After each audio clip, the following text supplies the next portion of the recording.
In today's video, I'm going to teach you how to do a 301 redirect in GoDaddy. If you've been looking to redirect a domain to another URL permanently, you're in the right place. Let's dive right in to ensure your domain redirection is set up efficiently and correctly. First, let's start by opening your web browser and heading over to Google. In the search bar, type GoDaddy and hit Enter. This will bring up the GoDaddy website, which is where we'll be doing all the magic today. Once you're on the GoDaddy homepage, look towards the top right corner, and you should see a Sign In button. Go ahead and click that button and use your GoDaddy credentials to log into your account. If for any reason you need help with your login info, GoDaddy provides a handy Forgot Password link to reset your details.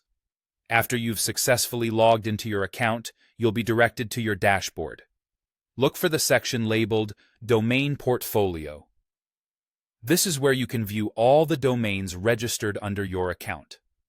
Within your domain portfolio, select the domain or the domains you wish to redirect.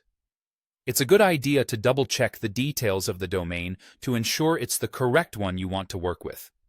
Once you've selected the domain, click on Manage DNS. This is where the technical configuration happens. Scrolling down, you'll find a section labeled Forwarding. This is an essential section for setting up your redirect, so keep an eye on it. The next step involves clicking on Add Forwarding. You'll be presented with an option to select the type of forwarding you desire. Since we're setting up a permanent redirect, select Permanent 301 from the drop-down menu. This is crucial, as a 301 redirect ensures search engines know that the move is permanent, and it helps transfer the SEO value from the old URL to the new one.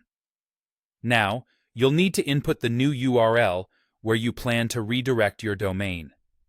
Ensure the URL is correct, as any mistakes can lead to broken links, which might confuse your visitors or harm your SEO. Finally, after carefully entering the target URL, click on the Save button to apply the changes. Once you've clicked Save, GoDaddy will take a few moments to process the redirect. Typically, it may take a bit of time for the changes to propagate fully, so if it doesn't work immediately, be patient and check back after a short while. And there you have it. Your 301 redirect is now set up with GoDaddy. This straightforward process ensures your domain points to the new URL, making transitions smooth and hassle-free. Thanks for watching, and I hope this guide was helpful. Don't forget to like and subscribe for more handy tutorials.